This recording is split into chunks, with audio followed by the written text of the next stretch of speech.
আসসালামু আলাইকুম। এই যে এখন ভারত পাকিস্তান লড়াই লাগছে, এটা নিয়ে আমাদের দেশের একদল মানুষজন অনেক খুশি, তারা অনেক আনন্দিত। পাকিস্তানের জেড ফাইটার আছে, পাকিস্তানের Z-17, 16 এগুলা ফাইটার বিমান আছে।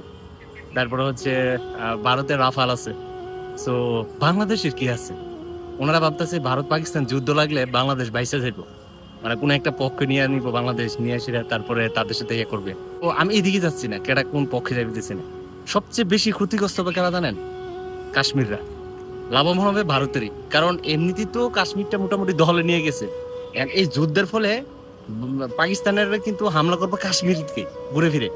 যারা মুসলিম হিন্দু ভেদাভেদ তৈরি করতেছেন, দেখেন দিন শেষে কিন্তু মুসলমানদের ক্ষতি। পাকিস্তান হামলা করবে কাশ্মীরে, আর কাশ্মীরে থাকে এরা মুসলিমরা, তো লস হবে কেনা মুসলিমরা। তারপরে এটা নিরাপত্তার ইস্যু কেন্দ্র করে ভারতে এখানে আরো বেশি সামরিক ঘাঁটি তৈরি করবে, ভারতের সামরিক বাহিনী আসবে। তখন কি হবে? কাশ্মীর আস্তে আস্তে দখলে চলে যাবে। এমনিতে ভারতে তো এমনিতে তাদের দেশই আছে, আরো পুরোপুরি দখলে নিয়ে যাবে। সো এটা খুশি হওয়ার কিছু নাই যে ভারত পাকিস্তান যুদ্ধ লাগলে আবার মানে কাশ্মীরে লাভবান হবে বা পাকিস্তানের লাভবান, এরকম না। লস দুইটারই খাবে, কিন্তু মাঝখানে মুসলমান কতগুলো মারা যাবে, এটা একটা। আর একটা বিষয় হচ্ছে আমাদের দেশের কথা বলি। আমাদের দেশে যারা মনে করতেছে যে পাকিস্তানে মানে ভারতের সাথে যুদ্ধ লাগলে বাংলাদেশের মনে হয় লাভবান, বাংলাদেশে অ্যাটাক করবে, মানে বাংলাদেশে পক্ষপাতিতা করবে পাকিস্তানের। না ভাই, এই সুযোগ নাই। কারণ বাংলাদেশ কিভাবে ক্ষতিগ্রস্ত হবে? যখন ইউক্রেনের যুদ্ধ রাশিয়ার সাথে লাগে, তখন যেমন একটা অর্থনৈতিক মন্দা যাইতেছিল পুরো পৃথিবীতে, আর বাংলাদেশ যদি এখানে পাকিস্তানের পক্ষ নেয় বা ভারতের পক্ষ নেয়, তাও বাংলাদেশের ক্ষতি হবে। পক্ষ না নিলেও ক্ষতি হবে, মানে কম ক্ষতি হবে পক্ষ না নিলে, পক্ষ নিলে বেশি ক্ষতি হবে। কারণ বাংলাদেশে কোনো ওইরকম সামরিক সরঞ্জাম নাই যে কোনো একটা অ্যাটাকের তারা পরিবর্তে কোনো একটা পাল্টা অ্যাটাক করতে পারবে, এরকম কোনো সরঞ্জাম নাই। আমরা সেনাবাহিনী মাটিতে মানে স্থলতে হয়তো বা স্ট্রং হইতে পারে, কিন্তু আমাদের বিমান এখন কিন্তু ভাই, যুদ্ধ কিন্তু মাটিতে হয় না, হয় আকাশে।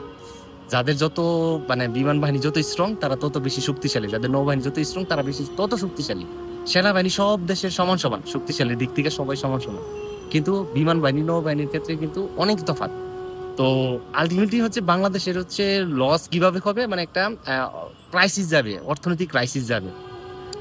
বাংলাদেশের মানুষ ওইখানকার ধাক্কাটা বাংলাদেশের মানুষ এসে সেটা পড়বে, ধাক্কাটা পড়বে, অর্থনৈতিক ধাক্কা।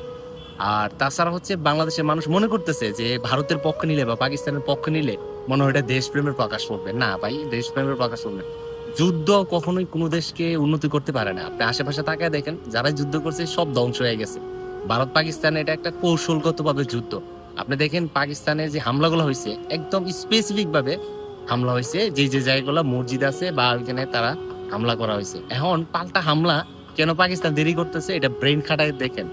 কিছু কিছু সময় মানুষের এই যুদ্ধগুলো তারা এই দেশগুলো তখন ছেড়ে দেয় যে না, হামলা হোক বা ইয়ে হোক, ভবিষ্যতে তাদের একটা প্রোফাইল তৈরি করতে পারে যে আমাদের এখানে হামলা হয়েছে, আমাদেরকে তারা হামলা করছে। এটার বিনিময়ে তারা বিভিন্ন সামরিক সুবিধা নিতে চায়, রাজনৈতিক সুবিধা নিতে চায়, তারপর অর্থনৈতিক সুবিধা নিতে চায়। এগুলো কিছু অনেক কিছু আছে। যুদ্ধ কিন্তু একদিনে হঠাৎ করে হয়ে যায় না। যুদ্ধ একটা হইতে গেলে অনেক পরিকল্পিত অনেক কিছু লাগে, তারপরে যুদ্ধ হয়। কিন্তু আমাদের দেশে যদি এই যুদ্ধের ধাক্কা পড়ে, তাহলে আমাদের দেশ কিন্তু অর্থনৈতিকভাবে ওই রকম পর্যায়ে শক্তিশালী না যে আমরা হচ্ছে সামরিক বাজেট পেশ করে রাতারাতি রাফাল কিনে নিয়ে আসবো, জেট ফাইটার নিয়ে আসবো, লান্সার, ব্যালিস্টিক ক্ষেপণাস্ত্র এগুলো নিয়ে আসবো। এরকম পর্যন্ত আমার শক্তি নাই। সো আমরা হচ্ছে এখানে নীরব থাকাই উত্তম। শুধু শুধু ফেসবুকে লাফালাফি করে আমাদের তেমন কোনো ফায়দা হবে না। আমরা আমাদের দেশকে ভালো বলবো। আমরা না ভারত না পাকিস্তান। ভালো থাকবেন, সুস্থ থাকবেন, আল্লাহ।